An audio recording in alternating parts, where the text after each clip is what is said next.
Please welcome me with a loud salawat.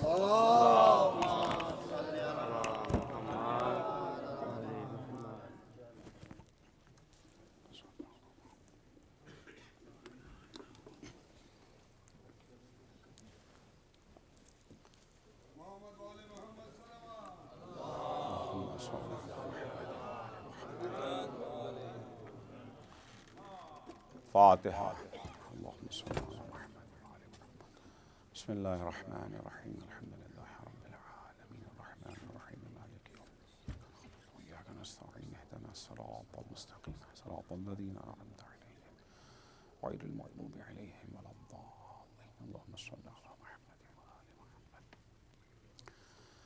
لا حول ولا قوة الا باللہ العلی العظیم اعوذ باللہ من الشیطان اللعین الرجیم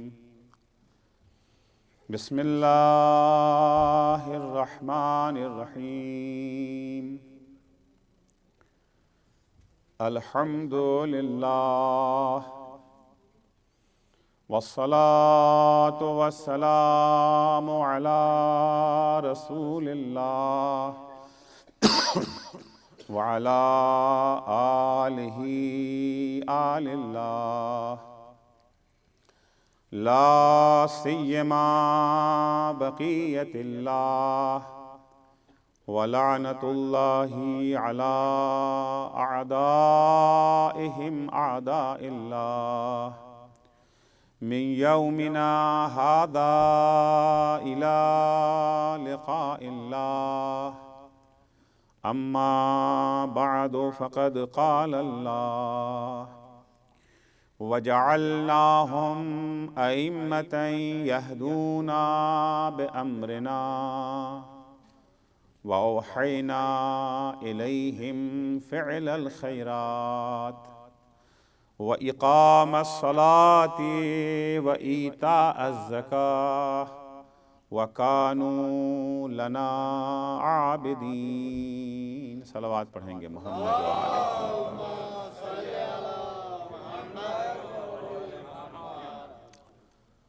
عزیزان گرامی، خداوند عالم نے اس کائنات میں بہت ساری مخلوقات کو پیدا کیا ہے۔ کچھ مخلوقات سے ہم آشنا ہیں، واقف ہیں، کچھ کا انکشاف ہو چکا ہے اور کچھ کا بھی انکشاف ہی نہیں ہوا ہے۔ جن کا انکشاف ہو چکا ہے ان کی بھی تعداد اتنی زیادہ ہے کہ اگر انہیں گننا چاہیں تو آسان نہیں ہے انہیں گننا۔ لیکن ان تمام مخلوقات کے درمیان میں انسان کو ایک خصوصیت حاصل ہے۔ جتنی بھی اللہ کی مخلوق ہیں وہ جیسی ہیں ویسی ہی رہیں گی۔ سونا ہے تو سونا سونا ہی رہے گا، کبھی سونا پیتل نہیں بنے گا۔ اگر ہیرا ہے تو ہیرا ہیرا ہی رہے گا، کبھی ہیرا شیشہ نہیں بنے گا۔ شیشہ اگر یہ چاہے کہ کوشش کر کے ہم ہیرا بن جائیں تو شیشہ ہیرا نہیں بن سکتا ہے، ہیرا شیشہ نہیں بن سکتا ہے۔ جو ہے اسے اللہ نے بنا کے بھیجا ہے۔ سونے کو اللہ نے سونا بنا دیا ہے، چاندی کو اللہ نے چاندی بنایا، جانور کو جانور بنایا، بھیڑ کو بھیڑ بنایا، بکری کو بکری بنا دیا۔ بکری خود سے بکری نہیں بنی ہے، سونا خود سے سونا نہیں بنا ہے۔ اگر ہیرا ہے تو ہیرے کا اپنا کوئی کمال نہیں ہے، شیشے کا اپنا کوئی نقص نہیں ہے۔ لیکن انسان وہ مخلوق ہے کہ انسان کو خدا نے انسان بنایا نہیں، اسے خود بننا ہے۔ شکل تو دے دی ہے، شکل خدا نے دی ہے۔ یہ جو ہمارا جسمانی پہلو ہے، مادی پہلو ہے، تو خدا نے بنا دیا ہے۔ لیکن جسے انسان کہا جاتا ہے، انسان ہمیں خود بننا ہے، اس نے بننے کی صلاحیت دے دی ہے۔ صلاحیت اس نے دے دی ہے، بننا ہمیں ہے۔ عرض کیا کہ سونا سونا رہے گا، پیتل پیتل، ہیرا ہیرا، شیشہ شیشہ، لیکن یہ انسان بڑی عجیب مخلوق ہے۔ یہ انسان چاہے تو فرشتوں سے افضل بن جائے،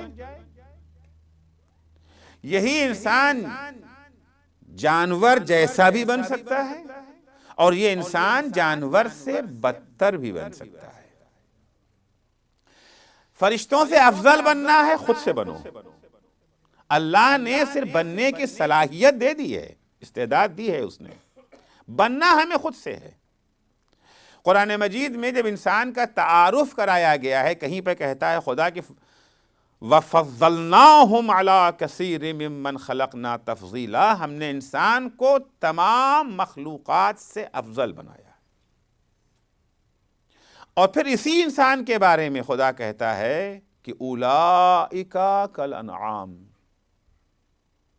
یہ جانور جیسے ہیں۔ پھر کہتا ہے بل ہم اضل، یہ جانور سے بھی بدتر ہیں۔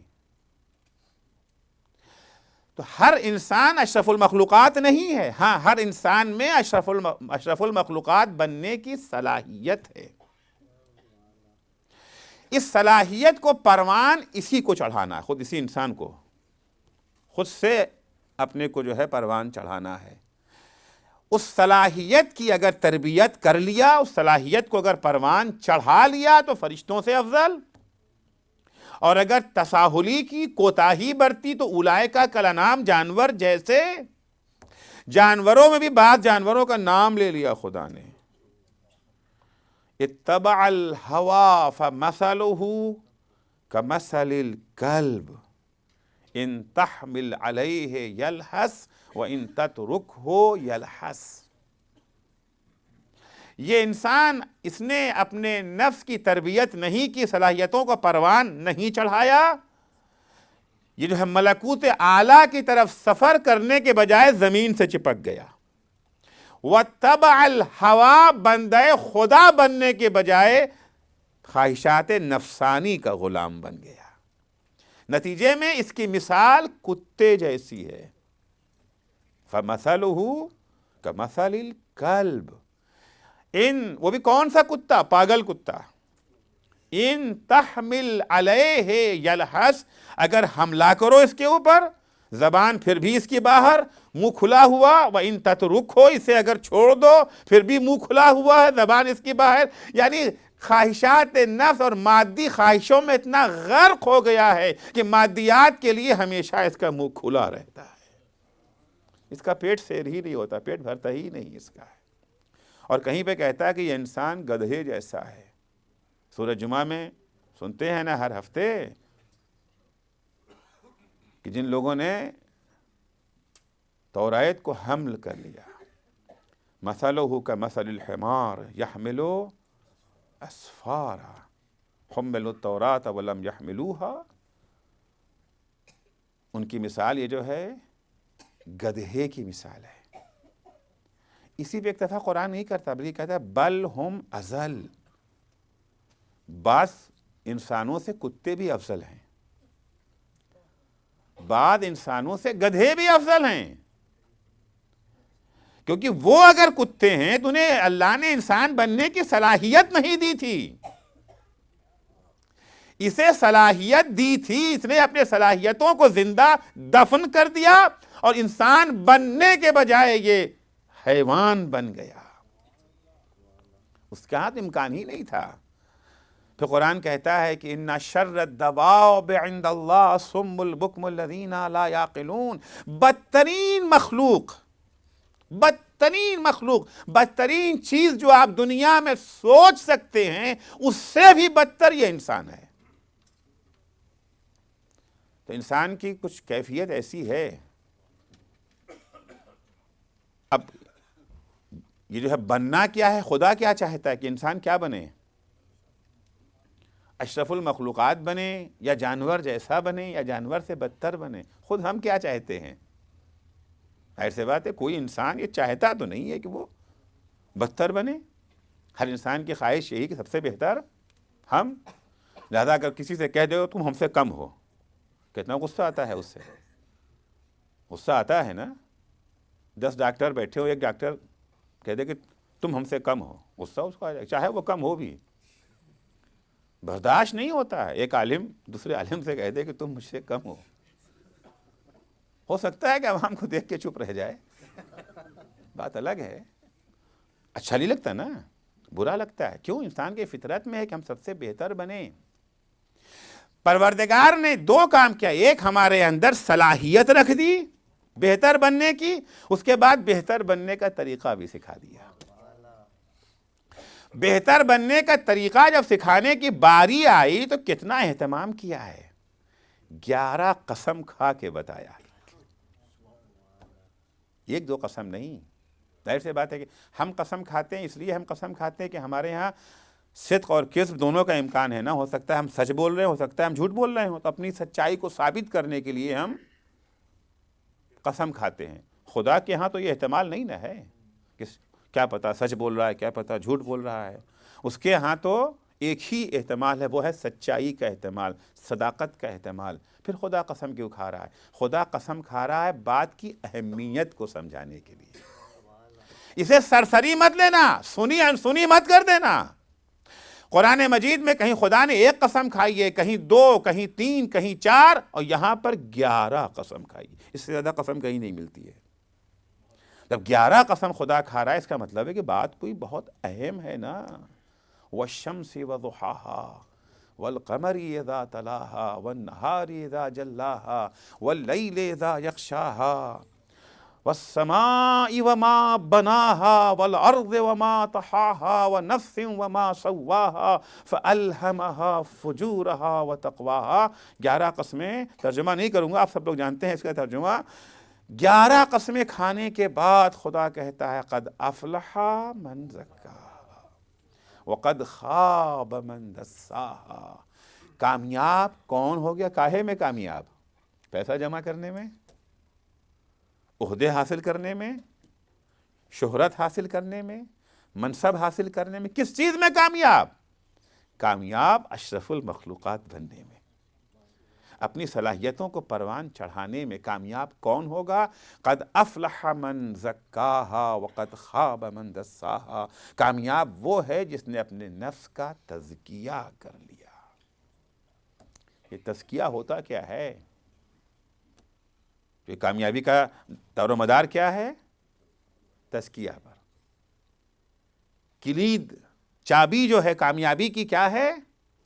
تزکیہ. اگر نفس کا تزکیہ ہو گیا تو اشرف المخلوقات. البتہ تزکیہ نفس کی بھی جو ہیں درجے ہیں، یہ جو ہے مراحل ہیں. جتنا درجہ اس کا جو ہے بڑھتا جائے گا، اتنا ہی جو ہے برتری اس کی بڑھتی جائے گی. ہو سکتا ہے کسی نے تھوڑی سی محنت کی ہے تو جانور سے بہتر ہو گیا، مگر فرشتوں سے افضل نہیں ہو پایا. اور محنت کیا. قد افلح من زکاہا. کامیاب وہ ہوں گے جنہوں نے نفس کا تزکیہ کر لیا. یہ تزکیہ کیا چیز ہے؟ بعض دفعہ لوگ سمجھتے وہ تزکیہ اس کے بعد عارفوں کا کام ہے. وہ نہیں، تزکیہ سب کے لیے تزکیہ ہے. ہمارے لیے، آپ کے لیے، آپ کے جتنے بھی ہیں سب کے لیے تزکیہ ہے. کیونکہ ہر ایک کی خواہش یہی ہے کہ ہم بہتر سے بہتر بنیں، اور بہتر بننے کا ایک ہی ذریعہ ہے، انسان بننے کا ایک ہی ذریعہ ہے، وہ ہے نفس کا تزکیہ. تزکیہ عربی کا لفظ ہے. عربی زبان میں تزکیہ کا لفظ پہلے استعمال کیا جاتا تھا کھیتی باڑی کے کام میں. یعنی کسان جو اپنے کھیت میں کام کرتا تھا نا، اسے کہتے تھے تزکیہ کر رہا ہے کھیت کا.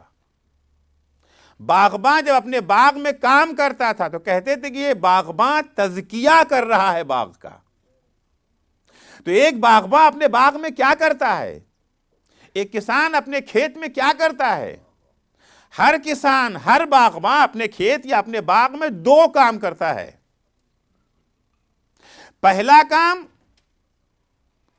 اپنی فصل کو یہ جو ہے خوراک فراہم کرتا ہے، کھاد دے گا، پانی دے گا، یہ جو ہے مناسب گرمی، روشنی، ان سب کا انتظام کرتا ہے. یہ جو ہے فصل کے لیے خوراک ہے نا. دوسرا کام اپنی فصل کو آفتوں سے بچاتا ہے. سیب کا باغ ہے، کھاد دیا، پانی دیا، سب کچھ کر دیا، پھل بھی آ گئے مگر کیڑے لگ گئے۔ کیڑا آفت ہے نا۔ اگر باغباں دوا کا جو ہے چھڑکاؤ نہ کرے، کیڑے مار دوائیں نہ ڈالے اس کے اوپر، تو یہ سیب کسی کام کا رہے گا؟ بازار میں کوئی اس کی قیمت ملے گی؟ کھانے کے قابل ہوگا؟ ہرگز نہیں۔ اگر باغباں اپنے باغ کو کھاد دے دے، پانی دے دے، مناسب حرارت، مناسب روشنی، لیکن کیڑے مار دوائیں نہ چھڑکے، آفتوں سے نہ بچائے، تو باغ اس کا پھل کھانے کے لائق نہیں رہ جائے گا، کامیاب نہ ہو سکے گا، اس کسان کو فائدہ نہیں ملے گا۔ اور اگر صرف کیڑے مار دوائیں چھڑکتا رہے، کھاد نہ دے، پانی نہ دے، پھر بھی فصل نہیں ہوگی۔ فصل کو کامیاب بنانے کے لیے جہاں خوراک کی ضرورت ہے، وہیں آفتوں سے حفاظت کی بھی ضرورت ہے۔ پانی بھی دیں گے، کھاد بھی دیں گے، کیڑے مار دوائیں بھی چھڑکیں گے۔ اللہ نے یہی لفظ انسان کے نفس کے لیے استعمال کیا ہے۔ قد افلح من زکاہا، کامیاب وہ ہوں گے جو اپنے نفس کا تزکیہ کر لیں گے۔ تزکیے کے لیے دو کام کرنا ہے، خوراک فراہم کرنا ہے نفس کے لیے، اور نفس کو آفتوں سے بچانا ہے۔ خوراک نفس کی کیا ہے اور نفس کے لیے آفت کیا ہے؟ نفس کی خوراک ذکر خدا ہے، اور نفس کی آفت معصیت اور گناہ ہے۔ کامیاب وہ ہو جائیں گے جو اپنی زندگی کو ذکر خدا میں صرف کریں اور گناہ اور معصیت سے اپنے کو محفوظ رکھیں۔ نمازیں پڑھ رہے ہیں، روزہ رکھ رہے ہیں، قرآن کی تلاوت ہو رہی ہے، دعائے کمیل ہو رہی ہے، مگر اسی کے ساتھ ساتھ گناہ بھی چل رہا ہے، غیبت بھی ہو رہی ہے، تہمت بھی لگائی جا رہی ہے، دوسروں کے حق بھی پامال کیے جا رہے ہیں، مومنوں کو اذیت بھی دی جا رہی ہے۔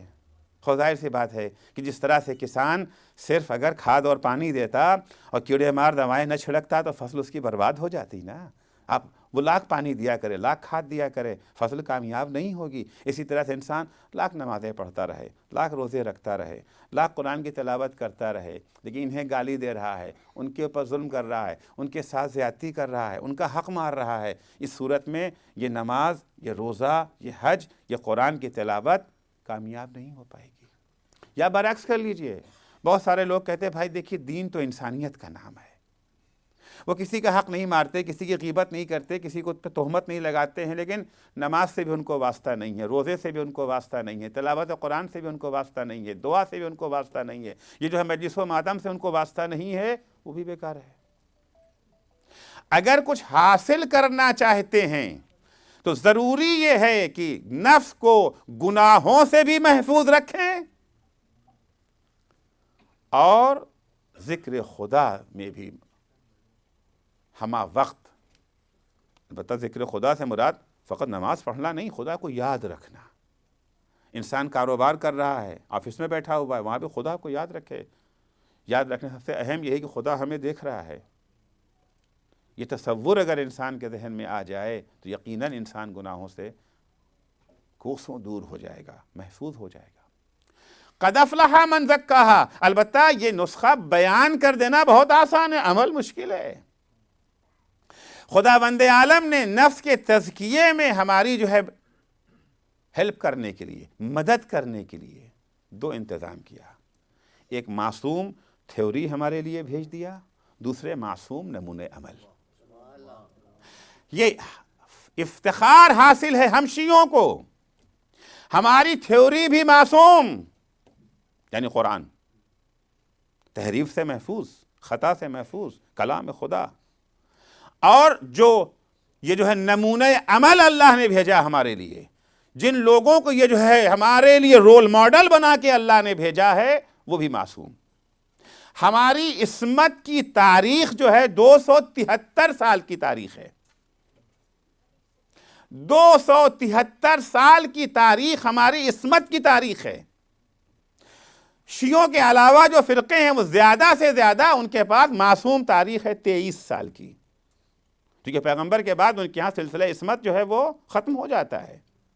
لیکن ہم شیعوں کے پاس 273 برس کی، چونکہ 11ویں امام کی شہادت کب ہوئی ہے؟ سن 200 60 ہجری میں ہوئی ہے، اور ہجرت سے پہلے کے 13 سال، تو 273 سال کی ہمارے پاس معصوم سیرت موجود ہے، معصوم ہمارے لیے جو ہے نمونہ عمل موجود ہے۔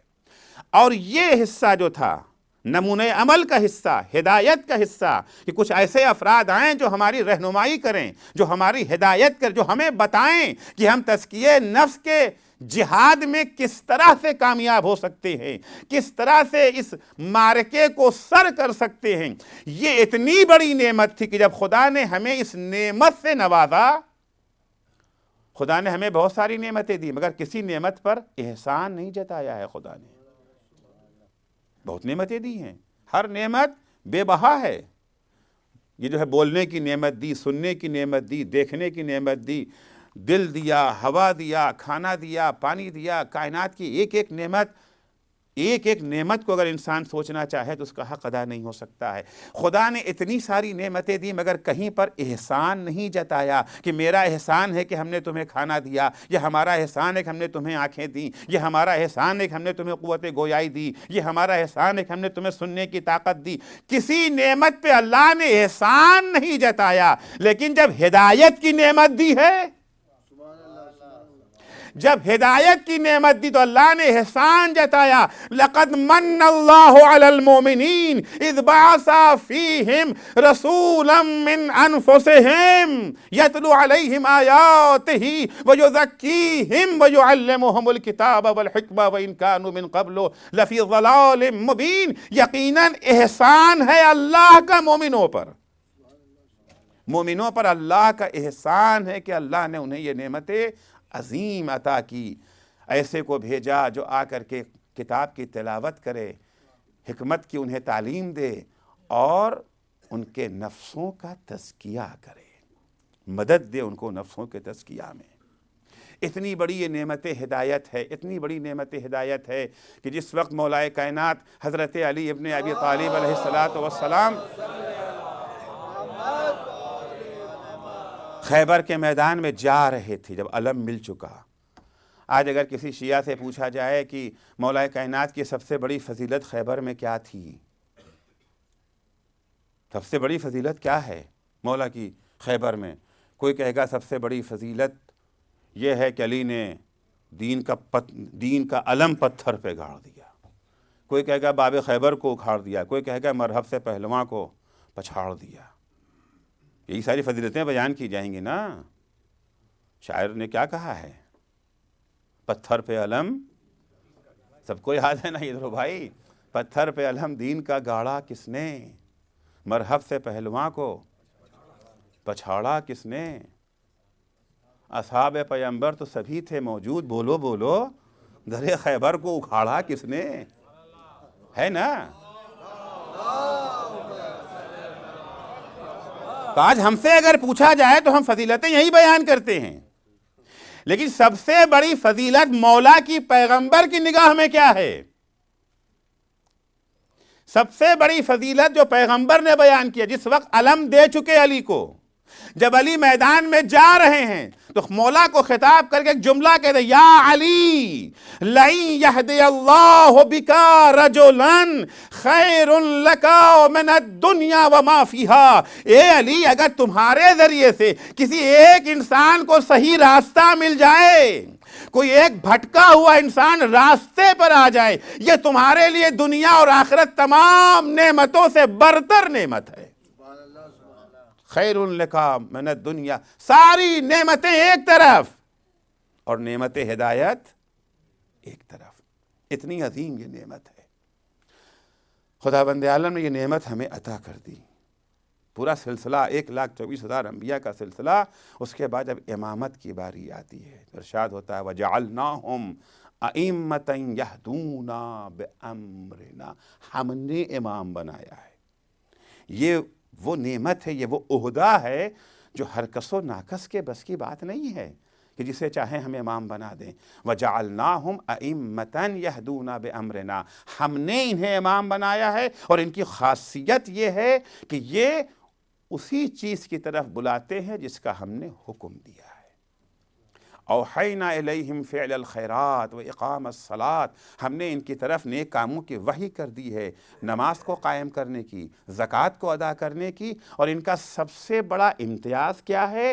کانوا لنا عابدین، سب سے بڑا امتیاز ان کا یہ ہے کہ یہ ہمارے بندے ہیں، انہوں نے اپنی پوری زندگی ہماری بندگی میں صرف کر دی ہے۔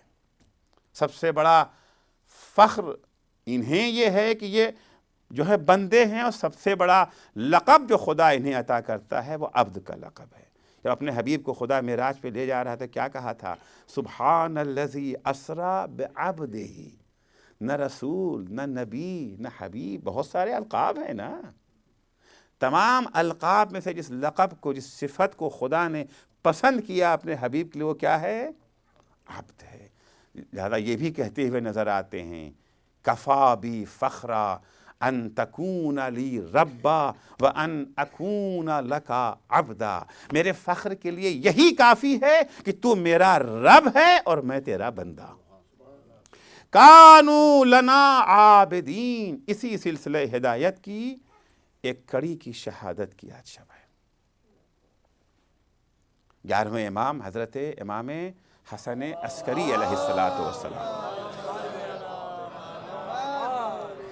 خداوند عالم نے جن لوگوں کو ہادی بنا کے بھیجا، ایسا کردار انہیں دے کر کے بھیجا کہ سر جھکے نہ جھکے دل ضرور جھک جاتے تھے۔ ان کی چوکھٹ پہ سر جھکے یا نہ جھکے دل ضرور جھک جاتے تھے۔ دشمن سے دشمن ان کا کتنا ہی بڑا دشمن کیوں نہ ہو، لیکن جب اعتراف کا موقع آتا تھا تو اعتراف کرنے پر مجبور ہو جاتا تھا۔ احمد ابن خاقان، یہ جو ہے والی قم، معتمد عباسی کا جو ہے گورنر، خباثت کا پتلا ہے، دشمنی اہل بیت میں سب سے آگے ہے۔ ایک دن قم میں علویوں کا تذکرہ چھڑ گیا اس کے اپنے ساتھیوں کے درمیان، علوی ایسے، علوی ایسے، علوی ایسے، کہ جتنے بھی علوی دیکھے ہیں اب تک ہم نے، ان میں سب سے جو ہے ممتاز مقام امام حسن عسکری علیہ السلام کا ہے۔ وہ بیان کرتا ہے کہ ہم نے ان سے افضل، ان سے اتقا، اشجع، یہ جو ہے فضیلت کا کوئی بھی میدان لے لیں، علم کا میدان، عبادت کا میدان، شجاعت کا میدان، سخاوت کا میدان، زہد کا میدان، کوئی بھی میدان دے، کسی بھی میدان میں کسی کو ہم نے حسن عسکری سے افضل نہیں پایا ہے۔ احمد ابن خاقان کہتا ہے کہ ایک دن یہ میرے باپ عبید اللہ ابن خاقان کے پاس آئے۔ عبید اللہ خاقان بنی عباس کے دربار کا بہت اہم انسان ہے۔ ایک دن امام حسن عسکری ہمارے باپ سے ملنے آئے، خادم نے آ کر کے کہا کہ امام حسن عسکری آئے ہیں۔ فوراً میرا باپ احترام کے لیے کھڑا ہو گیا اور کہا کہ ابن الرضا کو آنے دو، ابن الرضا کو آنے دو۔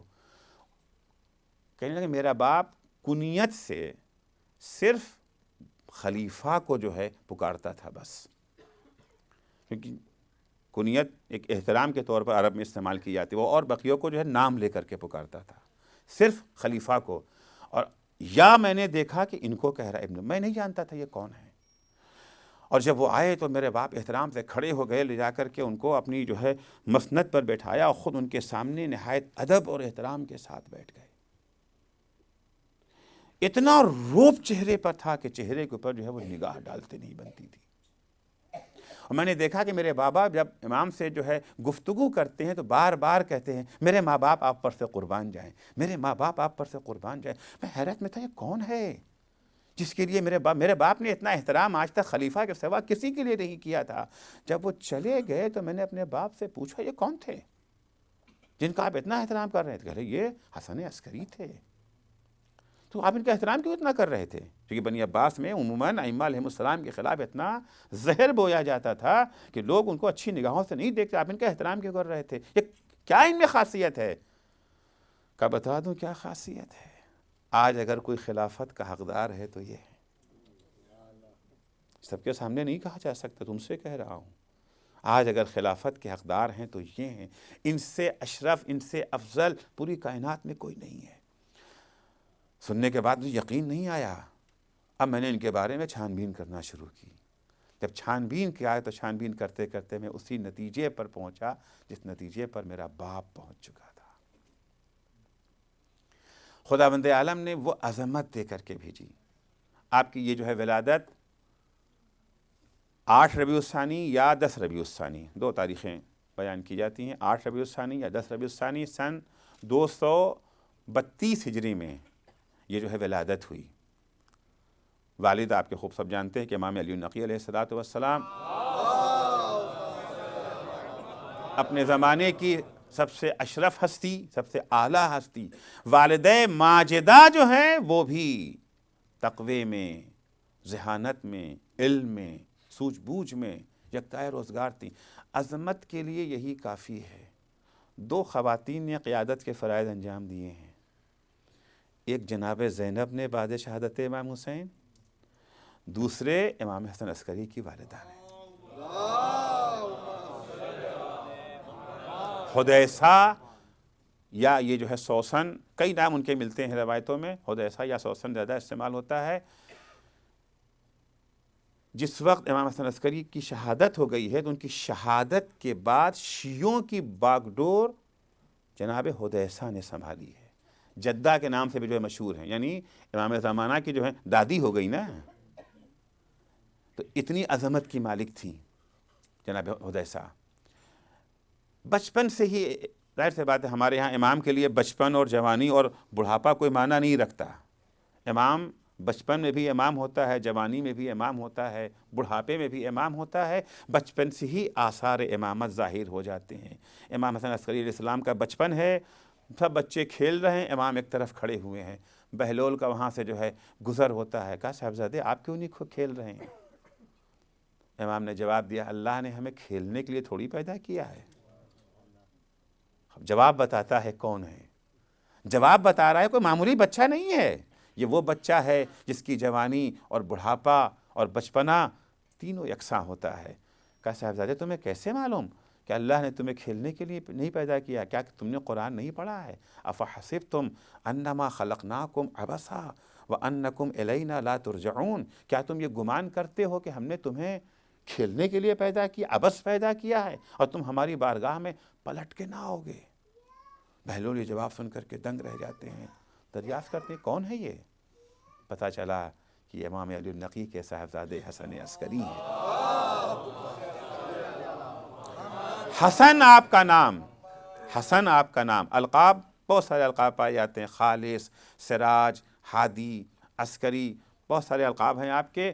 البتہ عسکری کی کیوں، ایک بات یاد رکھیے گا کہ ائمہ علیہم السلام کو جتنے القاب ملے ہیں یہ القاب دوستوں کے دیے ہوئے نہیں ہیں۔ کچھ تو لقب وہ ہوتے ہیں نا جو دوست دے دیا کرتے، جیسے ہم لوگوں کو لقب ملتے رہتے ہیں، حجت الاسلام کہہ دیا، علامہ کہہ دیا، پتہ نہیں کیا کیا کیا کیا کہتے رہتے ہیں نا سب۔ تو ضروری نہیں کہ یہ القاب کے ہم حقدار بھی ہوں، کہ دوستوں کی محبت ہے، محبت میں کچھ بھی کہہ دیتے ہیں۔ لیکن ائمہ علیہم السلام کو جو القاب ملے ہیں یہ دوستوں کے دیے ہوئے نہیں ہیں، وہ کمالات ان سے پہلے ظاہر ہوئے، لقب انہیں بعد میں ملا ہے۔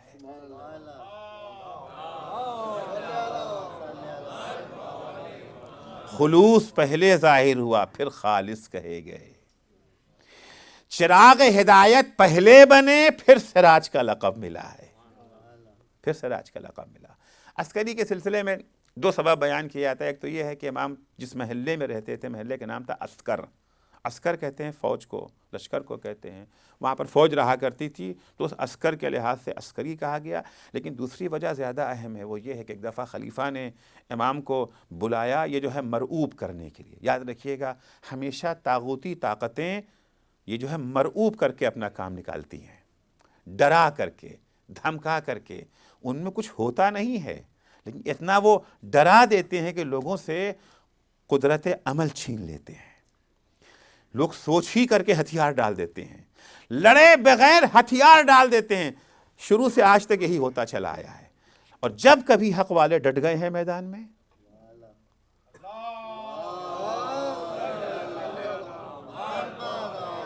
امام حسن عسکری علیہ السلام کو یہ جو ہے مرعوب کرنے کے لیے، دہشت زدہ کرنے کے لیے 90,000 کی فوج، اس زمانے میں 90,000 کی فوج بہت اہم چیز مانی جاتی تھی، بڑی بات مانی جاتی، آبادی کے لحاظ سے اگر دیکھیں 90,000 کی فوج کا لشکر تیار ہے، اور امام کو بلاتا ہے خلیفہ تاکہ امام کو لشکر دکھا کے ڈرا دیں، مرعوب کر دیں۔ امام نے لشکر کو دیکھا اور دیکھنے کے بعد کہا خلیفہ اپنے لشکر کو دکھا دیا، اب میرا لشکر بھی دیکھنا چاہتا ہے، 2 انگلیوں کے درمیان دیکھ۔ اب جو خلیفہ نے 2 انگلیوں کے، امام کی 2 انگلیوں کے درمیان میں دیکھا، اتنا عظیم لشکر اسے نظر آیا کہ خود دہشت زدہ ہو گیا، تھر تھر تھر تھر کانپنے لگا۔ صلوات پڑھیں گے محمد وعلی۔ تو وجہ عسکری کہنے کی جو ہے، سن 254 میں امام علی النقی علیہ السلام کی شہادت ہوئی ہے۔ 254 میں شہادت ہوئی ہے، 254 میں امام منصب امامت پر فائز ہوئے 22 برس کی عمر میں، کل عمر جو ہے 22 برس تھی۔ 6 سال آپ نے کل امامت کی ہے۔ امام بننے کے کچھ ہی دنوں کے بعد قید کر لیے گئے۔ 9ویں امام کے بعد سے حاکموں کا یہ جو ہے برتاؤ اور رویہ کافی سخت ہو گیا تھا، کیونکہ ان کو خبر ملی تھی نا کہ ان کے ہاں مہدی پیدا ہونے والا ہے، اور مہدی وہ ہے جو ظالم حکومتوں کا خاتمہ کر دے گا۔ جس طرح سے فرعون کو خبر ملی تھی نا کہ ایک موسیٰ پیدا ہوگا جو ہماری حکومت کا خاتمہ کر دے گا، اور فرعون نے موسیٰ کی پیدائش کو روکنے کے لیے ہزاروں افراد کا خاتمہ کر دیا، قتل کر دیا۔ وہی یہاں بھی کوشش ہو رہی ہے کہ مہدی پیدا نہ ہونے پائے۔ اب ان احمقوں سے پوچھو کہ اگر تمہیں اس حدیث پر اعتماد ہے، اگر بھروسہ ہے اس حدیث کے اوپر کہ مہدی ظالم حکومتوں کو ختم کریں گے، تو مہدی تمہیں ختم کریں گے، تم مہدی کو نہیں ختم کرو گے۔ اگر بھروسہ نہیں ہے حدیث کے اوپر تو یہ جو ہے پریشانی کی کیا بات ہے؟ پھر پریشانی کی کیا بات ہے؟ اور اگر اعتماد ہے حدیث پر، بھروسہ ہے حدیث پر، صحت حدیث پہ یقین اگر ہے، تو تم لاکھ روکو مگر روک نہیں سکتے ہو۔ لہذا ائمہ علیہ السلام پہ سختیاں بڑھ گئی ہیں۔ آپ دیکھیں کہ امام یہ جو ہے محمد تقی علیہ السلام کی عمر کتنی رہی؟ 25 سال۔ اس کے بعد امام علی النقی علیہ السلام 41 سال، امام حسن عسکری 28 سال۔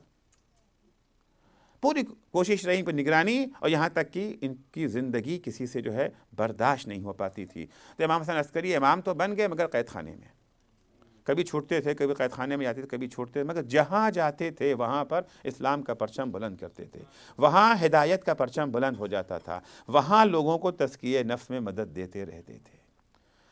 صالح بن وصیف کے قید میں امام دیے گئے۔ صالح بن وصیف بہت ہی جلاد قسم کا آدمی تھا، بہت شقی تھا۔ اس نے امام کی دیکھ ریکھ کے اوپر 2 نہایت خبیث لوگوں کو معین کر دیا۔ ایک دن بنی عباس کا ایک وفد آتا ہے، ان کے خاندان کے لوگ، اور آ کے صالح بن وصیف سے کہتے ہیں اور سختی کرو ان کے اوپر، کھلی چھوٹ دی جاتی تھی، کچھ بھی کرو ان کے ساتھ، کوئی تم سے پوچھ گچھ نہیں ہوگی۔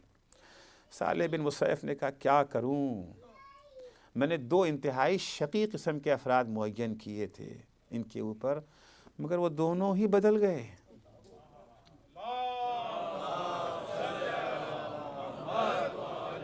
وہ آج دونوں ہی متقی و پرہیزگار ہیں۔ جب انہیں بلایا گیا کیا ہوا، کہ ہم ان کے اوپر بہت سخت ہیں، مگر ہم نے ان کو دیکھا دن میں روزہ رکھتے تھے، رات بھر عبادت کرتے تھے، سوائے عبادت خدا کے ہم نے ان سے کچھ دیکھا ہی نہیں۔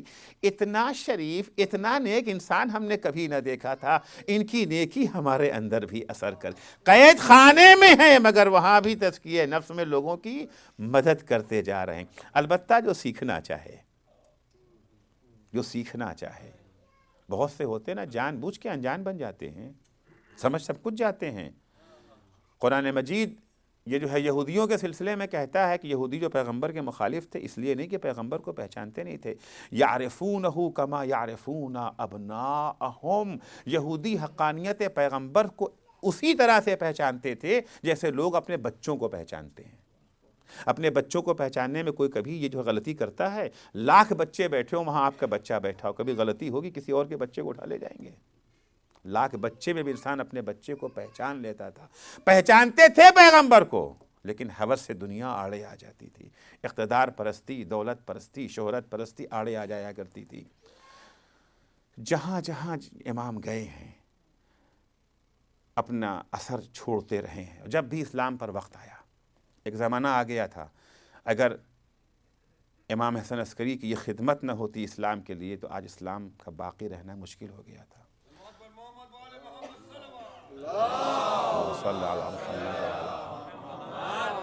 آپ سب جانتے ہیں کہ قرآن کا دعویٰ ہے، چیلنج ہے قرآن کا، قرآن کے قرآن ہونے کی دلیل، قرآن کے کلام خدا ہونے کی ایک دلیل یہ ہے کہ لو کان من عند غیر اللہ لوجدوا فیہ اختلافا کثیرا۔ اگر قرآن غیر خدا کی کتاب ہوتی، جو کتاب 23 سال کے دوران تدوین ہوئی ہے، لکھی گئی ہے، اس میں اختلاف بہت ملتا۔ ظاہر سی بات ہے، انسان کی کوئی بھی آپ اٹھا کے دیکھ لیں، وہ تقریر جو ہم نے آج سے 10 سال پہلے کی ہو، ممکن ہے بہت ساری باتیں وہاں کہیں جو آج 10 سال کے بعد اس کے اندر اصلاح ہو جائے، البتہ وہ باتیں جو ہماری اپنی ہوں گی، جو حدیث اور قرآن ہے وہ تو نہیں بدلے گا۔ اگر ہم نے کہیں اپنا نقطہ لگایا ہوگا تو ہمارا نقطہ جو ہے وہ تبدیل ہو سکتا ہے۔ قرآن مجید اگر اس میں تعارض مل جائے، اختلاف مل جائے، تضاد اگر مل جائے تو یہ دلیل ہے کہ کلام خدا نہیں ہے۔ بہت آسان نسخہ قرآن نے دیا ہے یہ ثابت کر دینے کے لیے کہ قرآن کتاب خدا نہیں ہے، وہ یہ ہے کہ اختلاف دکھا دو اس میں۔ امام کے زمانے میں ایک فلسفی تھا اسحاق ابن کندی، یہ وہ زمانہ ہے جب امام ابھی قید خانے سے باہر ہیں۔ اسحاق ابن کندی جو ہے، ابن اسحاق کندی بہت بڑا فلسفی ہے، اسے خبط یہ ہو گیا کہ قرآن میں تضاد ہے، اور وہ کتاب لکھنے لگا تعارض قرآن کے نام کی کتاب، تعارض القرآن، یعنی قرآن نے ایک جگہ کچھ کہا ہے، دوسری جگہ پہ کچھ کہا ہے، ایک جگہ پہ کچھ کہا ہے، دوسری جگہ پہ کچھ کہا ہے، قرآن کی تعلیمات ایک دوسرے سے ٹکرا رہی ہیں۔ یہ جو ہے متصادم کتاب کا مارکیٹ میں آ جانا یعنی اسلام کا فاتحہ ختم ہو جائے گا۔ اسلام کی اساس کیا ہے، بنیاد کیا ہے؟ قرآن، اور قرآن اپنی حقانیت کے لیے کیا کہتا ہے؟ اگر قرآن میں تضاد دکھا دو تو یہ دلیل ہے کہ قرآن اللہ کی کتاب نہیں ہے۔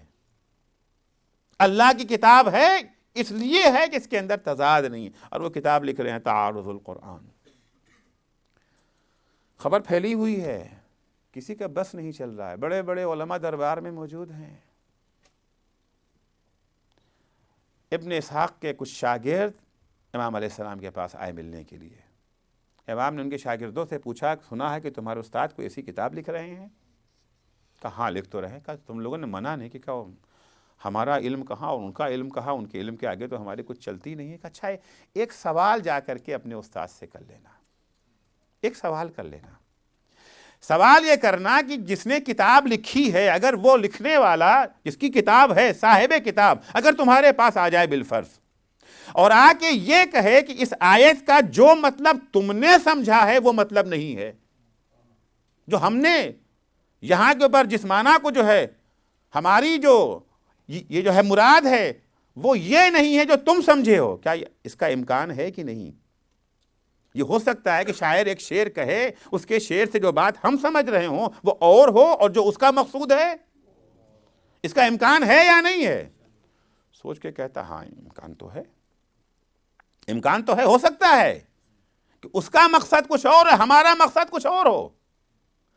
کہ اگر وہ صاحب کتاب آ کر کے تم سے کہے کہ جو تم نے مقصد سمجھا ہے وہ ہمارا مقصد نہیں ہے، تو اس وقت تضاد کہاں رہ گیا؟ تضاد تو اسی وقت ہوگا نا کہ جو تم سمجھے ہو وہی ان کا بھی جو ہے مقصد ہو۔ یہ سوال سننے کے بعد ابن اسحاق کندی سوچ میں پڑ گیا، تو تھوڑی دیر کے بعد کہتا پھر سے کہو، پھر سے کہو، تو کیا سوال تھا؟ پھر سوال بیان کیا، کہتا ہے بتاؤ کہ یہ سوال ہے کس کا؟ سوال کس کا ہے؟ ان لوگوں کا ہمارا ہی ہے۔ کہا نہیں، ہم تمہارا معیار علم جانتے ہیں، تم کتنے پانی ہو، ہم تمہیں پہچانتے ہیں، یہ سوال تمہارا نہیں ہو سکتا، سچ بتاؤ سوال کس کا ہے؟ شاگردوں نے کہا یہ سوال حسن عسکری کا سوال ہے۔ یہ سنتے ہی کندی نے پوری کتاب نظر آتش کر دی، پوری کتاب نظر آتش کر دی۔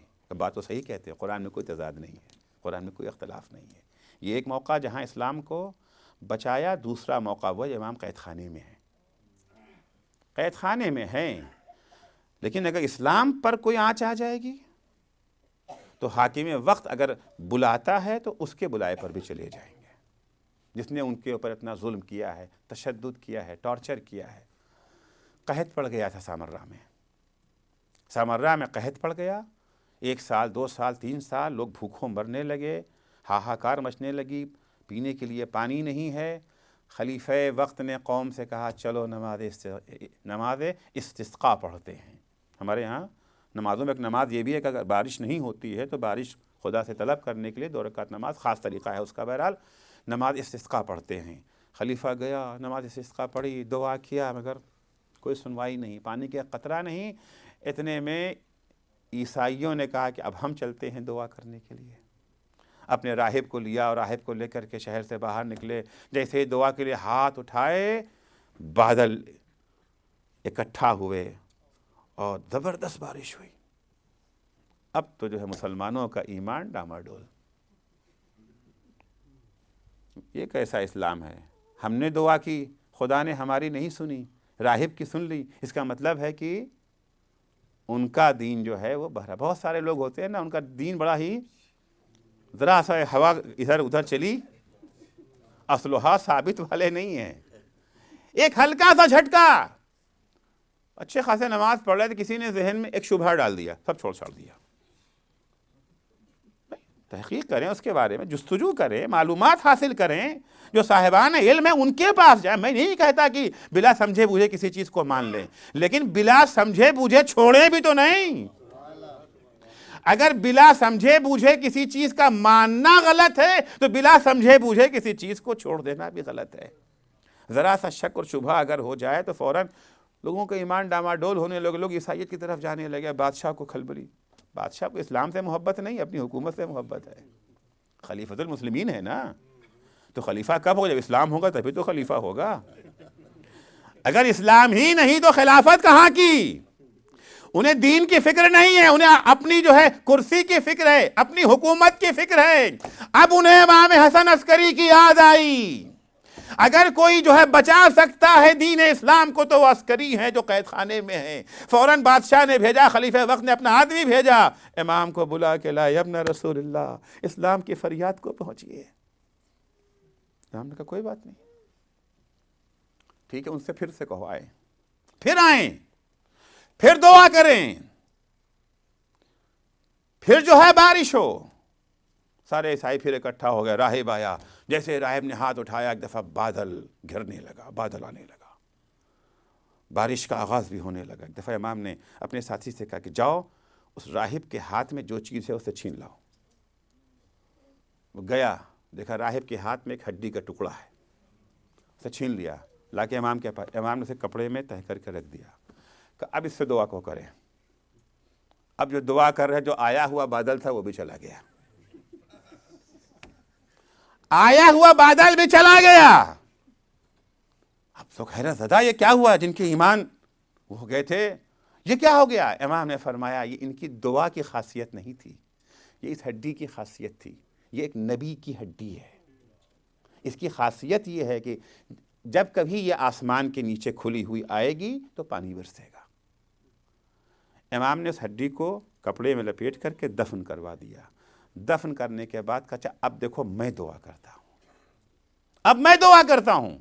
اس کے بعد امام نے 2 رکعت نماز پڑھی، نماز کے بعد ہاتھوں کو جو اٹھایا تو جھوم کے بادل برسا، اتنا پانی برسا کہ برسوں کی کمی جو ہے وہ ختم ہو گئی۔ صلوات پڑھیں گے محمد و آل محمد پر۔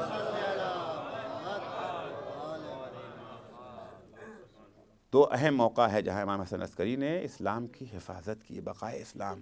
اللہ نے بھیجا ہی نا اسی لیے ان کو، ان کا تو منصب ہی یہی ہے، ہدایت کا منصب ہے۔ شکوہ شکایت نہیں کہ تم نے ہمیں قید رکھا ہے، تم نے ہم نے بند کر رکھا، جاؤ ہم نہیں آتے، جاؤ خود ہی کر لو، نہیں، ہمیں ان سے کیا لینا دینا، ہمیں تو دین بچانا ہے۔ دین تو ان کے ہاتھوں میں اسیر ہو گیا ہے نا، دین کی حفاظت ہمیں کرنا۔ ٹھیک ہے، امام کے اس عمل سے ان کو بھی فائدہ ہو گیا، ان کی بھی جو حکومت جا رہی تھی استحکام مل گیا ان کی حکومت کو، لیکن بہرحال دین بھی جو ہے مستحکم ہو گیا۔ اس کے بعد تقریباً کچھ مہینہ یا تقریباً 1 سال کے قریب امام قید خانے سے باہر رہے ہیں، اور اس چیز نے امام کی عظمتوں میں اور اضافہ کر دیا۔ چوک در چوک لوگ امام کی خدمت میں آنے لگے، اور تشیع کافی پھیل گیا، تشیع کو کافی جو ہے وسعت ملی۔ یہ چیز سبب بنی کہ دوبارہ امام کو قید کر دیا گیا، اور پھر اس قید سے امام آزاد نہ ہو سکے۔ قید خانے ہی میں امام کو زہر دیا گیا۔ کئی دفعہ امام کو شہید کرنے کی کوشش کی گئی تھی، لیکن یہ آخری زہر اپنا کام کر گیا، یہ زہر اپنا کام کر گیا۔ امام علیہ السلام قید خانے میں ہیں۔ جب امام کی حالت یہ بگڑنے لگی تو قید سے نکال کے امام کے گھر میں پہنچا دیا گیا۔ جب امام کا آخری وقت آ گیا ہے، زہر اپنا اثر کر چکا ہے، عقید اپنے غلام سے امام فرماتے ہیں کہ چلے جاؤ، اس حجرے میں ایک بچہ ہوگا جو سجدے میں تمہیں ملے گا، جا کے اس بچے کو بلا لاؤ۔ عقید کہتے ہیں میں حجرے میں گیا، میں نے دیکھا کہ ایک بچہ ہے جو سجدے میں سر رکھے ہوئے ہے۔ میں نے جا کے کہا کہ آپ کو مولا بلا رہے ہیں۔ یہ سنتے ہی بچے نے سر اٹھایا سجدے سے، امام کے پاس آیا۔ امام نے دیکھتے ہی کوئی اور نہیں ہے، یہ حضرت حجت کے سوا کوئی اور نہ تھا۔ امام نے سینے سے لگا لیا۔ اس کے بعد امام کہتے ہیں یا سید اہل بیتی اسقنی الماء، اے میرے لال مجھے بڑی پیاس لگ رہی ہے، زہر اپنا اثر کر گیا تھا نا، میرا گلا سوکھا جا رہا ہے، بیٹا مجھے تھوڑا سا پانی پلا دو۔ حضرت نے پانی دیا، امام نے پانی پیا۔ پانی پینے کے بعد آپ کی روح پرواز کر گئی۔ جی چاہتا ہے حضرت حجت کی خدمت میں ہاتھ جوڑ کے عرض کروں، مولا ہم سب کا پرسہ قبول کیجئے، آج کی شب آپ یتیم ہو گئے ہیں۔ امام حسن عسکری بڑی مظلومیت سے اس دنیا سے رخصت ہوئے، لیکن مولا آپ یتیم تو ہو گئے، مگر آپ کو یہ حسرت تو نہ رہی ہوگی کہ میرے بابا کو دم آخر پانی نہ ملا، میرا بابا پیاسا مارا گیا۔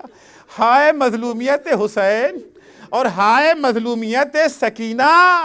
جس وقت ذوالجناح در خیمہ پر آیا ہے تو سکینہ نے ذوالجناح کے قدموں سے لپٹ کر کے ایک سوال کیا تھا، یا جواد ابی اسقیا ابی ام قتل عطشانا، اے میرے بابا کے گھوڑے اتنا بتا دے، ارے دم آخر میرے بابا کو پانی ملا یا میرا بابا پیاسا مارا گیا؟ ارے یہ وہ صدمہ تھا امام سجاد کے دل پر کہ جب قید شام کے سے چھوٹ کے آئے ہیں، مدینے میں جب کبھی آپ کا یہ گزر کسی قصائی کی دکان سے ہوتا تھا تو کھڑے ہو جاتے تھے، پوچھتے تھے بھائی تم نے جانور کو ذبح ہوتے وقت پانی پلایا تھا یا نہیں؟ وہ کہتا تھا مولا ہمارا تو طریقہ یہی ہے، ہم پہلے پانی پلا لیتے ہیں پھر ذبح کرتے، فوراً کربلا کا رخ کر کے کھڑے ہو جاتے تھے، السلام علیکہ یا ابا عبداللہ، ارے جانور تک ذبح کرنے سے پہلے انہیں پانی پلا دیا جاتا، واللہ قتل ابی عطشانا، لیکن میرے بابا کو پیاسا ذبح کیا گیا۔ اجرکم اللہ، اجرکم اللہ۔ ساری مصیبتیں ایک طرف، کربلا کی مصیبت ایک طرف، ساری مصیبتیں ایک طرف، کربلا کی مصیبت ایک طرف۔ لا یومک یومک یا ابا عبداللہ، معصوم امام فرماتے ہیں اے ابا عبداللہ آپ کی مصیبت کا کوئی مصیبت مقابلہ نہیں کر سکتی ہے۔ امام حسن عسکری کو زہر دیا گیا، مظلومیت سے آپ کی شہادت ہوئی، لیکن جیسے ہی شہر والوں کو خبر ملی لوگ جوق در جوق دوڑے ہوئے چلے آئے، بڑی شان اور عظمت کے ساتھ امام حسن عسکری کا جنازہ اٹھا ہے، بڑی عظمت کے ساتھ۔ مولا امام زمانہ آپ یتیم ہو گئے، لیکن آپ کو اس کا قلق تو یقیناً نہیں ہے نا کہ آپ کے بابا کا جنازہ بے گور و کفن رہا، یہ تو سید سجاد کی قسمت میں لکھا ہوا تھا۔ کیا صدمہ تھا سید سجاد کے دل پر۔ مقاتل میں ہے کہ جب 11 محرم کو قافلہ کربلا سے چل رہا تھا، اسیروں کا قافلہ، انہیں وہاں سے گزارا گیا جہاں شہیدوں کے بے گور و کفن لاشیں پڑے ہوئے تھے۔ جیسے ہی بیبیوں کی نگاہ شہداء پہ پڑی، انہوں نے اپنے کو اونٹ سے شہیدوں کے جنازے پہ گرا دیا، کوئی علی اکبر کے جنازے پر ہے، کوئی اون محمد کے جنازے کے پاس، اور زینب اپنے ماجائے حسین کے جنازے سے لپٹ کر کے بہن کر رہی ہے۔ زینب جب حسین کے جنازے پر پہنچی تو بھائی کو پہچان نہ سکی، نہ بدن پہ سر تھا نہ کپڑا تھا۔ ایک دفعہ خطاب کر کے کہتی ہیں انتا اخی، کیا تو ہی میرا بھیا ہے، تو ہی میرا ماجایا ہے۔ اس کے بعد جناب زینب ایک دفعہ مدینے کا رخ کر کے کہتی ہیں السلام علیکہ یا رسول اللہ، اے اللہ کے رسول آپ پہ سلام ہو، صلی علیکہ ملائکۃ السماء، جب آپ کا انتقال ہوا تھا فرشتوں نے آپ پر نماز پڑھی، وَحَاذَا حُسَيْنُكَ مُرَمَّلٌ بِالدِّمَاء مَقْطُوعُ الْأَعْضَاء مَصْلُوبُ الْعَمَامَةِ وَالرِّدَاء۔ اے اللہ کے رسول ذرا اپنے حسین کا حال تو دیکھیے، غسل و کفن تو دور کی بات ہے، یہ اپنے خون میں غلطہ ہے، بدن کے ٹکڑے ٹکڑے کر دیے گئے ہیں، ارے کفن تو دور کی بات، بدن کا کپڑا بھی اتار لیا گیا ہے۔ اس کے بعد جناب زینب عجب مرثیہ پڑھتی ہیں، اے اللہ کے رسول نہیں نہیں، آپ کے حسین کو کفن بھی ملا ہے، آپ کے حسین کو جو ہے قبر بھی ملی ہے، آپ کے حسین کو یہ جو ہے آپ کے حسین کو غسل بھی دیا گیا ہے، اس کا غسل بھی انوکھا ہے، اس کا کفن بھی انوکھا ہے، سب کو غسل پانی سے دیا جاتا ہے۔ غسلہ الدم الجاری من وریدہ، حسین کو پانی کا غسل نہیں ملا، رگے گردن سے بہنے والے خون نے غسل دیا ہے۔ کفنہ الرمل الساقی علیہ، اے اللہ کے رسول سب کو کپڑے کا کفن دیا جاتا ہے، حسین کو کپڑے کا کفن نہیں دیا گیا، خاک کربلا نے اوڑ اوڑ کے حسین کو کفن پہنایا ہے۔ زینب اپنے ماجائے کے لاشے سے لپٹی ابھی بیان ہی کر رہی تھی، اچانک زینب کی نظر سید سجاد پہ پڑی۔ زینب کی نگاہوں نے کیا دیکھا؟ سید سجاد کا عجب عالم ہے، نزدیک ہے کہ روح پرواز کر جائے، بھائی کے جنازے کو چھوڑا، بیمار بھتیجے کے پاس آئی، اے بیٹا سید سجاد، ارے یہ میں کیا دیکھ، اے بیٹا اپنے کو سنبھالو، اے پھوپھی اماں، ارے وہ بیٹا اپنے کو کیسے سنبھالے جس کی نگاہوں کے سامنے اس کے باپ کا جنازہ بے گور و کفن پڑا ہوا ہے، بیٹا اتنا مجبور ہے، ہاتھوں میں ہتکڑی پیروں میں بیڑیا۔ الا لعنت اللہ علی قوم الظالمین وَسَيَعْلَمُ الَّذِينَ ظَلَمُوا أَيَّ مُنْقَلَبٍ يَنْقَلِبُونَ۔ بار الہ واسطہ ہے محمد و آل محمد کا، ہماری اس مختصر سی عبادت کو قبول فرما۔ بار الہ صدقے میں اہل بیت اطہار کے ہمیں تزکیہ نفس کی توفیق عنایت فرما۔ پالنے والے ہمیں توفیق دے کہ تو نے جو نعمتیں ہمیں دی ہیں ہادیان برحق کی شکل میں، ان کی ہدایات اور تعلیمات سے ہم بہرہ مند ہو سکیں۔ معبود تجھے واسطہ ہے محمد و آل محمد کا، جو بیمار ہیں انہیں شفائے کاملہ عنایت فرما، جو مقروض ہیں ان کے قرضوں کو ادا فرما، جو پریشان حال ہیں ان کی پریشانیوں کو دور فرما۔ بار الہ صدقے میں اہل بیت اطہار کے جو بے اولاد ہیں انہیں نیک اور صالح اولاد عنایت فرما۔ بار الہ جو صاحب اولاد ہیں انہیں اپنی اولاد کی دینی تعلیم و تربیت کی توفیق کرامت فرما۔ معبود تجھے واسطہ ہے محمد و آل محمد کا، جو بے روزگار ہیں انہیں حلال اور پاکیزہ روزگار عنایت فرما۔ بار الہ جو صاحب روزگار ہیں انہیں اپنے بے روزگار بھائیوں کی خبرگیری کی توفیق عنایت فرما۔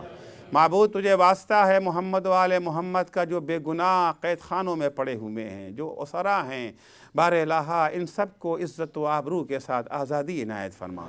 معبود تجھے واسطہ ہے محمد و آل محمد کا، شیعیان اہل بیت، محبین امیر المومنین، عزاداران سید الشہداء، زائران امام حسین، ان کی جان مال عزت آبرو کی حفاظت فرما۔ بار الہ ان کے دشمن اگر قابل اصلاح ہیں تو اصلاح، وإلا انہیں نیست و نابود فرما۔ معبود تجھے واسطہ ہے محمد و آل محمد کا، مراجع عظام اور رہبر معظم انقلاب کی حفاظت فرما۔ بار الہ امام زمانہ کے ظہور میں تعجیل فرما۔ جب حضرت کا ظہور ہو تو ہمارے اعمال ایسے ہوں کہ ہم ان کے اصحاب و انصار میں شمار ہو سکیں۔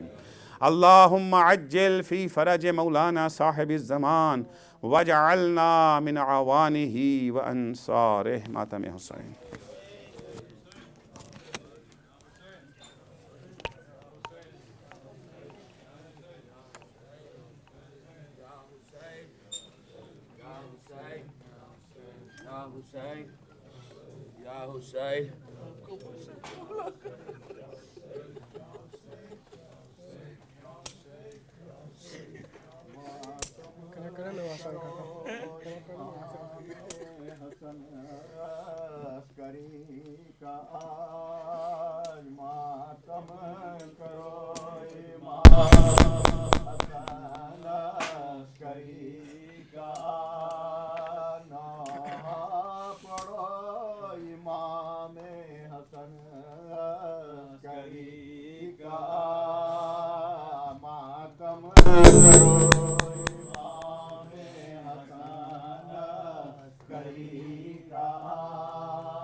ماتم کرو امام حسن عسکری کا اگر آل مصطفیٰ سے محبت ہے تم علم گر آل مصطفیٰ سے محبت ہے تم علم شیعہ کرو امام حسن عسکری کا شیعہ کرو امام حسن عسکری کا رنجو علم اٹھا کے گئے شاہ رنج سے رنجو علم اٹھا کے گئے شاہ رنج سے ماتم کرو امام حسن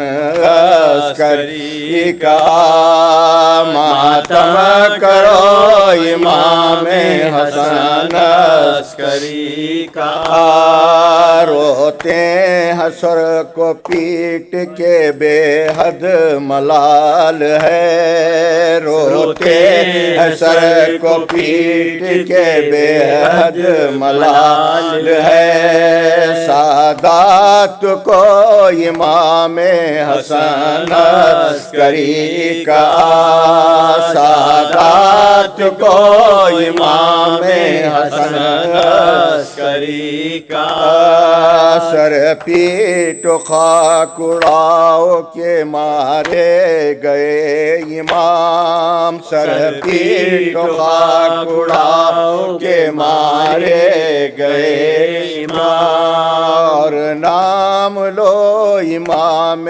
حسن عسکری کا اور نام لو امام حسن عسکری کا باخر شہید زہر سے ہوئے 11ویں امام باخر شہید زہر سے ہوئے 11ویں امام تم غم کرو امام حسن عسکری کا تم غم کرو امام حسن عسکری کا ماتم کرو امام حسن عسکری کا نوحہ پڑھو امام حسن عسکری کا یا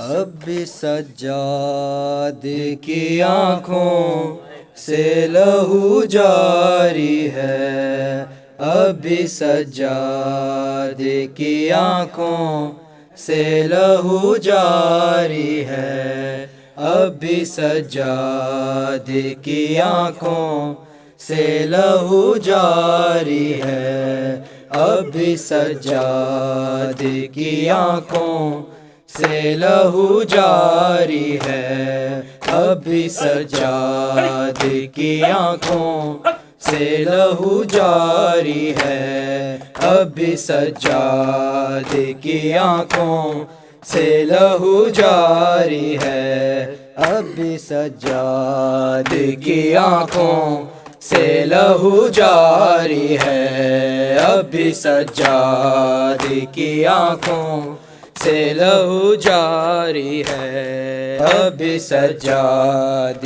کی آنکھوں سے لہو جاری ہے۔ ننگے سر شام کیوں گئی زینب ہے، ننگے سر شام کیوں گئی زینب، یہی سجاد کی بیماری ہے، اب بھی سجاد کی آنکھوں سے لہو جاری ہے، اب بھی سجاد کی آنکھوں سے لہو جاری ہے۔ ننگے سر شام کیوں گئی زینب ہے، ننگے سر شام کیوں گئی زینب، یہی سجاد کی بیماری ہے، اب بھی سجاد کی آنکھوں سے لہو جاری ہے، اب بھی سجاد کی آنکھوں سے لہو جاری ہے، اب بھی سجاد کی آنکھوں سے لہو جاری ہے۔ گردن میں توق بھاری اور پاؤں میں چھالے، غیرت میں خون روئے زنجیر کیا سنبھالے، لوگوں امت میں ثانی زہرا بیردا بھی سے گزاری ہے، اب بھی سجاد کی آنکھوں سے لہو جاری ہے، اب بھی سجاد کی آنکھوں سے لہو جاری ہے، اب بھی سجاد کی آنکھوں سے لہو جاری ہے، اب بھی سجاد کی آنکھوں سے لہو جاری ہے۔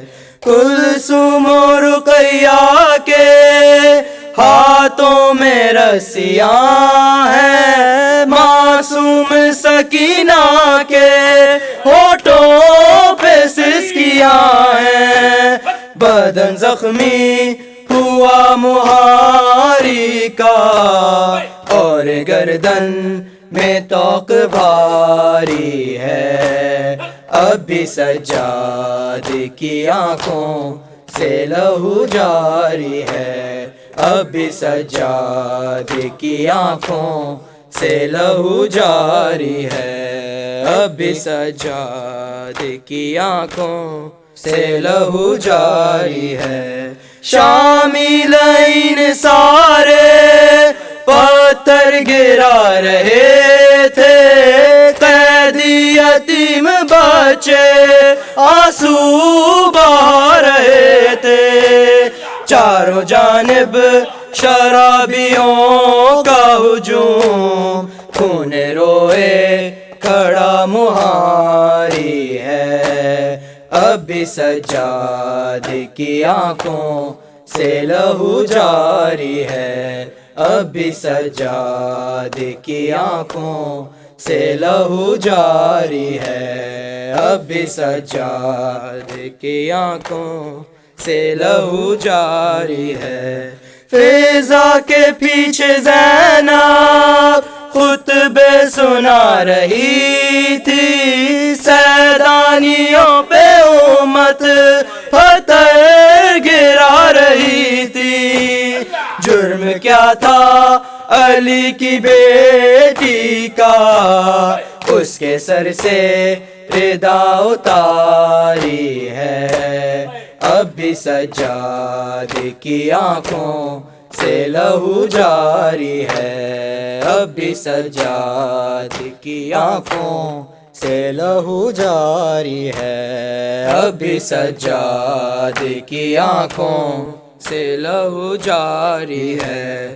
دیکھا جو رسیوں میں فضا کو حبشیوں نے، دربار ہلا ڈالا زینب کی سسکیوں نے، جس کا کوئی بھی مددگار نہیں، ہائے اجڑی کی یہ لاچاری ہے، اب بھی سجاد کی آنکھوں سے لہو جاری ہے، اب بھی سجاد کی آنکھوں سے لہو جاری ہے، اب بھی سجاد کی آنکھوں سے لہو جاری ہے۔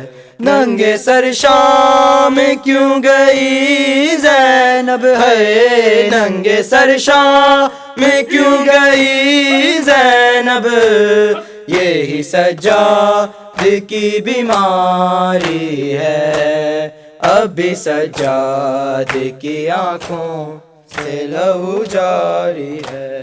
یا حسین یا حسین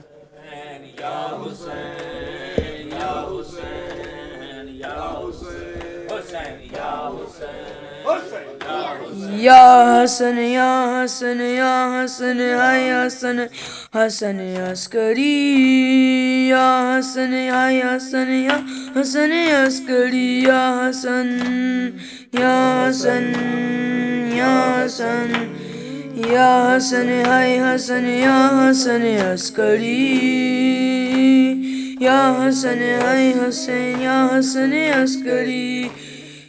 بھیجیے بیٹے کو مولا، بھیجیے بیٹے کو مولا، منتظر ہے ماتمی، یا امام عسکری، یا امام عسکری، یا امام عسکری، یا امام عسکری۔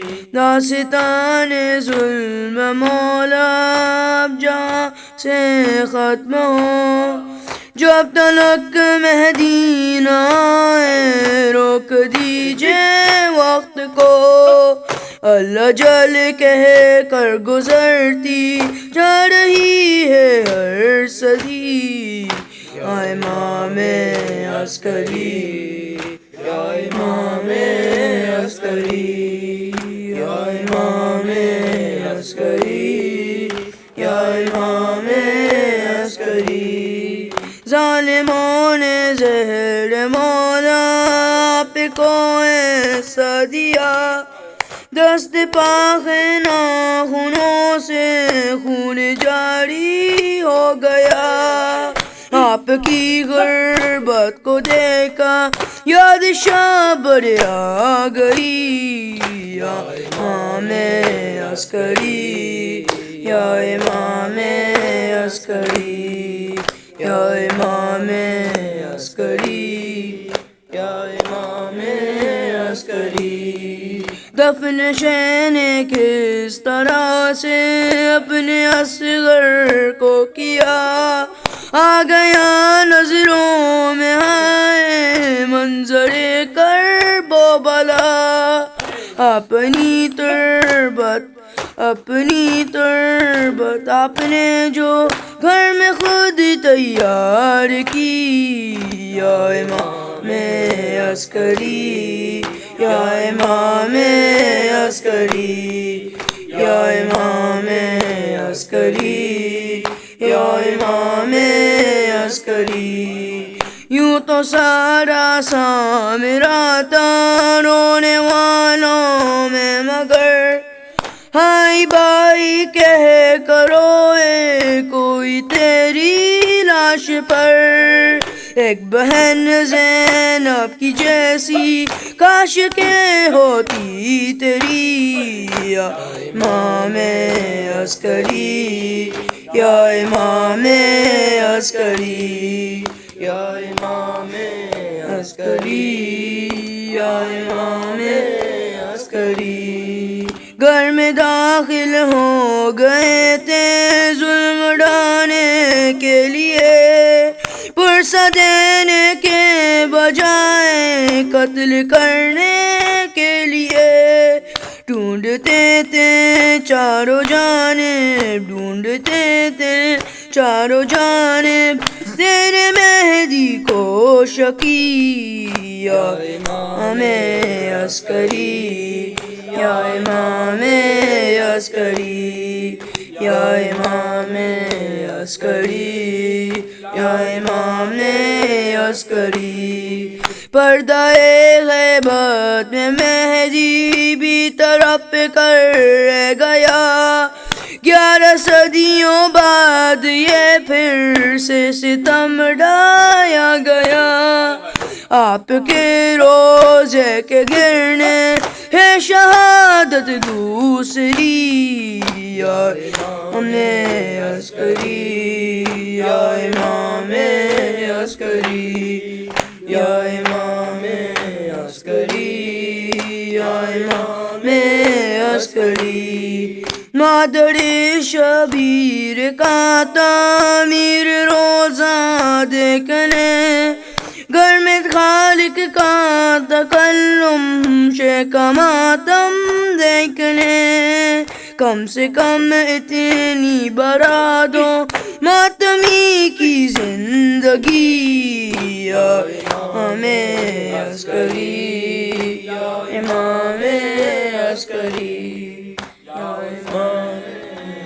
یا حسین، یا حسین، یا حسین، یا حسین. اے شہر مدینہ، اے شہر مدینہ، اے شہر مدینہ. جنگل میں بھرے گھر کو لٹا آئی ہے زینب. اے شہر مدینہ، جنگل میں بھرے گھر کو لٹا آئی ہے زینب. اے شہر مدینہ، جنگل میں بھرے گھر کو لٹا آئی ہے زینب. اے شہر مدینہ، جنگل میں بھرے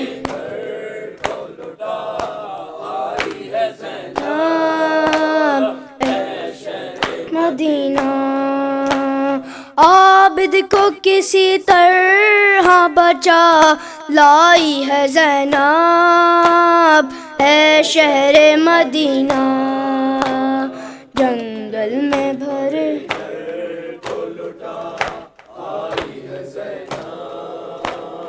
اے شہر مدینہ، جنگل میں بھرے ہے زینب. شہر مدینہ، نا قاسم اکبر رہے بھائی بھی سدھارے، سب ہی گئے مارے، سب ہی گئے مارے. بے گور انہیں دشت میں چھوڑ آئی ہے زینب. اے شہر مدینہ، جنگل میں بھرے گھر کو لٹا آئی ہے زینب.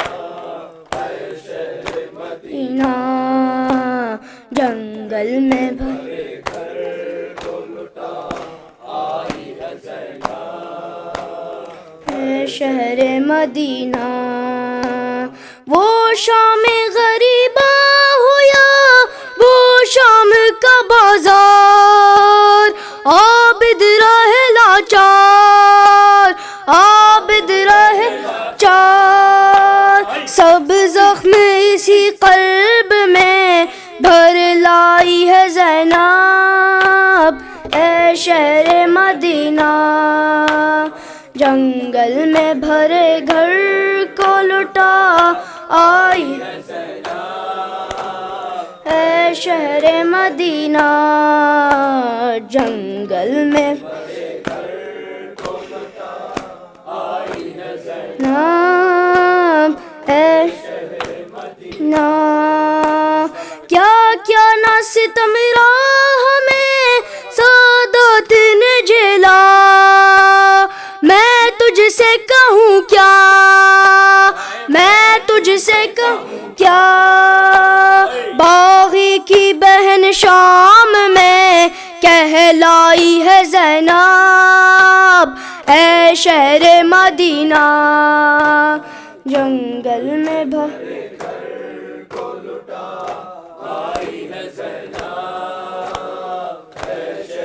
مدینہ جنگل میں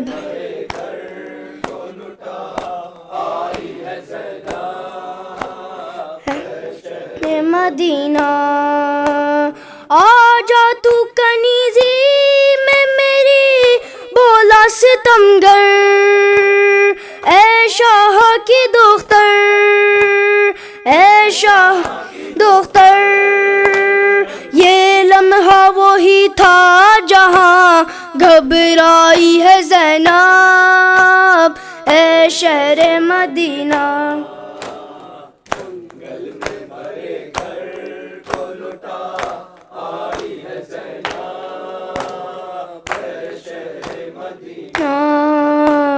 جنگل میں بھرے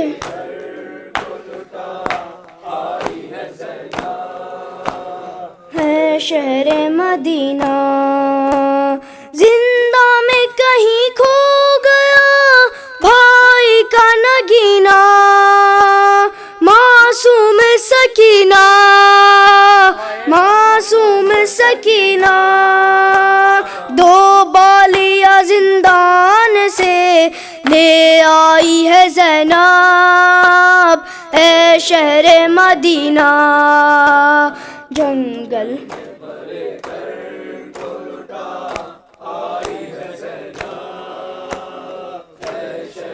مدینہ جنگل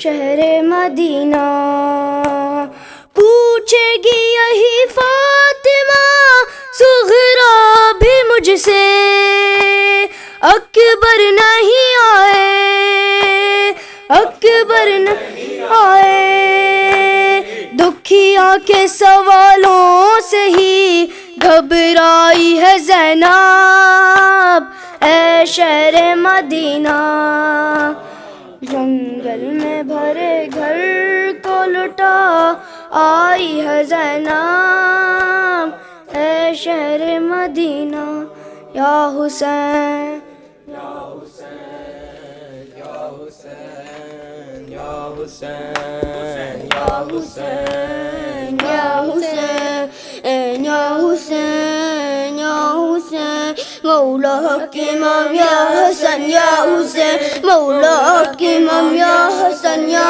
حسین یا حسین یا حسین oh our Imam you were alone oh our Imam you were alone in Karbala courage was shown in Karbala courage was shown because of you Islam has gone مولا حق امام یا حسن یا حسین حق امام یا حسن یا حسین یا حسین they were on the plains of Karbala they were on the plains of Karbala and left alone with no water and left alone with no water no mercy shone from Allah مولا حق امام یا حسن یا حسین مولا حق امام یا حسن یا حسین یا حسین یا حسین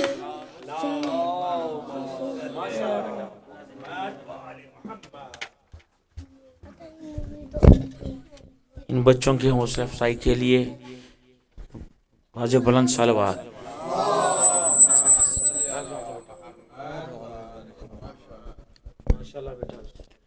السلام عليك يا رسول الله. السلام عليك يا أمير المؤمنين.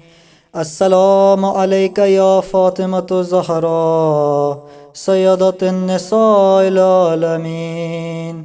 السلام عليك يا أبا محمد يا حسن بن علي المجتبى.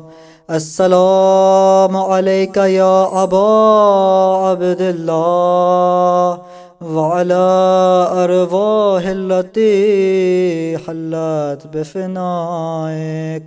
عليك مني سلام الله أبدا ما بقيت وبقي الليل والنهار، ولا جعله الله آخر العهد مني لزيارتكم. السلام على الحسين وعلى علي بن الحسين وعلى أولاد الحسين وعلى أصحاب الحسين. السلام عليك يا قمر بني هاشم يا أبو الفضل العباس بن أمير المؤمنين. السلام عليك يا زينب بنت أمير المؤمنين. السلام عليك يا شهداء كربلاء جميعا ورحمة الله وبركاته. السلام عليك يا غريب الغرباء يا معين الضعفاء والفقراء يا شمس الشموس وأنيس النفوس أيها المدفون بأرض توس يا سلطان أبا الحسن يا موسى الرضا راضي والقدر والقضاء. السلام عليك يا صاحب العصر والزمان. الأمان الأمان الأمان من فتنة الزمان. سيدي عجل الله تعالى فرجك وسهل الله مخرجك وظهورك. السلام عليكم جميعا ورحمة الله وبركاته.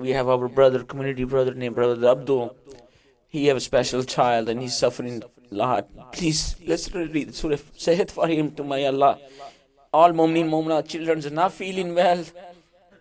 May Allah help them in protecting and dua for patient of their parents who do there for their children. Please dua Sehat, please. أما يجيب المضطر إذا دعاه يكشف السوء. أما يجيب المضطر إذا دعاه يكشف السوء. أما يجيب المضطر إذا دعاه يكشف السوء. أما يجيب المضطر إذا دعاه ويكشف السوء. أما يجيب المضطر إذا دعاه ويكشف السوء.